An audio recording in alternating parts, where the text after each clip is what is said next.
Hello, good afternoon students. कैसे हैं आप सब?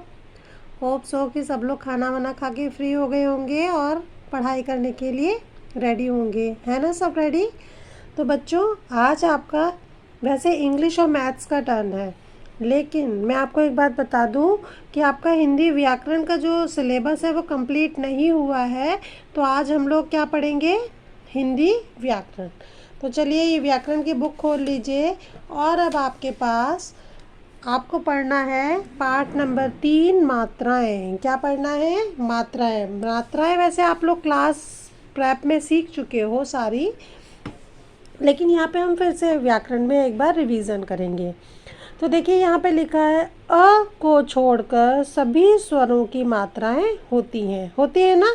केवल छोटे अ में कोई मात्रा नहीं होती, बाकी जितने भी स्वर होते हैं सब में मात्राएं होती हैं।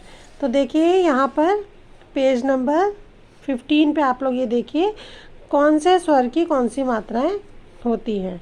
तो देखिए, अ में कोई मात्रा नहीं होती, और बड़े आ की मात्रा कैसी होती है? हम डंडा लगाते हैं इसमें, ठीक है।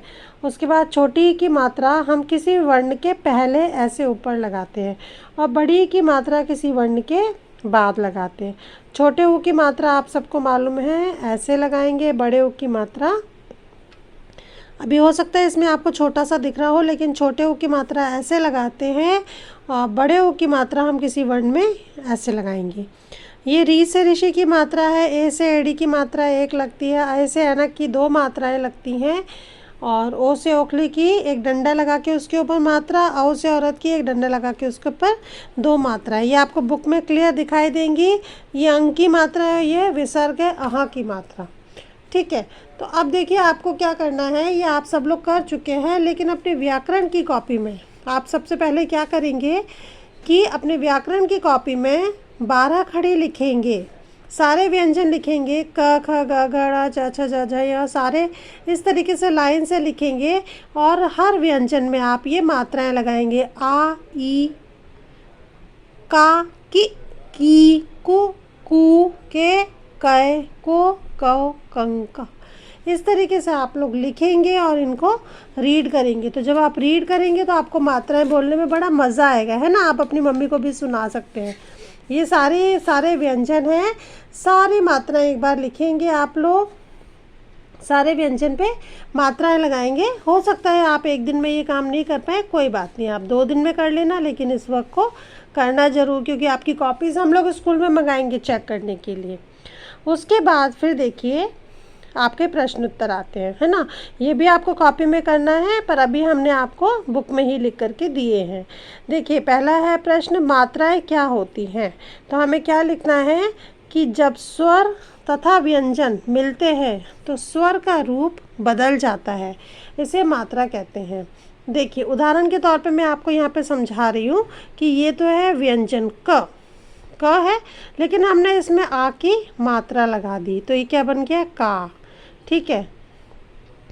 फिर हमने यहाँ पे लिख दिया ग, तो ये व्यंजन है, ये व्यंजन है, लेकिन इसमें हमने स्वर की मात्रा लगा दी, तो काग, ठीक है। फिर हमने इसमें ज लगा दिया, तो कागज, ठीक है। ऐसे ही आप देखिए, हमने चलिए हम लोग लिखते हैं बोली। क्या लिखते हैं? बोली। तो हमने यहाँ पे लिखा ब, लेकिन ये तो व्यंजन है, और व्यंजन में हमने एक स्वर ओ लगा दिया, तो ये बन गया बो। फिर हमने लिखा ल, ये एक व्यंजन है, लेकिन इसमें हमने बड़ी की मात्रा लगा दी, एक स्वर लगा दिया, तो ये क्या बन गया? बोली। तो अब आपको समझ में आ गया कि जब स्वर और व्यंजन को मिलाकर लिखा जाता है तो उसका रूप बदल जाता है। यदि हम ऐसे लिखें क ग ज, कगज, कुछ नहीं होता, हमको समझ ही नहीं आएगा कगज क्या होता है, लेकिन हमने जब उसमें स्वर मिला दिया तो कागज, ये हमें पता चल रहा है, ठीक है। हमने लिख दिया ब ल, इसका भी मतलब होता है बल का मतलब, लेकिन हमें बोली लिखना है तो हमको उसमें मात्रा लगानी पड़ेगी। तो होप सो बच्चों आपको ये समझ में आया होगा। दूसरा प्रश्न है आपका, किस स्वर की मात्रा नहीं होती। तो आपको पता है कि अ, छोटा अ जो होता है उसकी कोई मात्रा नहीं होती। अब ये दूसरा प्रश्न, थर्ड प्रश्न है आपका, मात्रा का स्वर से मिलान करो। तो ये आप लोग इजीली कर सकते हैं, आपको समझ में आ जाएगा कौन सी मात्रा क्या है। अब यहाँ पर है प्रत्येक मात्रा से बनने वाले दो दो शब्द लिखिए। तो यहाँ पर हमने आपको दे दिए हैं आम, राम, छोटी से किताब, किसान, बड़ी से नीला पीला, सारे दे दिए हैं। अभी इसकी फ़ोटो क्लिक में भेजूंगी आपको, लेकिन यदि आपको और कोई वर्ड लिखने हैं और कोई शब्द लिखने हैं तो आप इसको लिख सकते हैं, ठीक है। आप अपने मन से भी नए शब्द लिख सकते हैं। इसके अलावा चित्रों की सहायता से उचित मात्राएं लगाकर शब्द पूरे करो। तो चित्रों की सहायता से आपको मालूम है ये चिड़िया है, ये भालू है, आ की मात्रा लगेगी, ये गुलाब है तो छोटे और आ की मात्रा लगेगी। तो ये वर्क आप लोग कंप्लीट करेंगे। Okay children.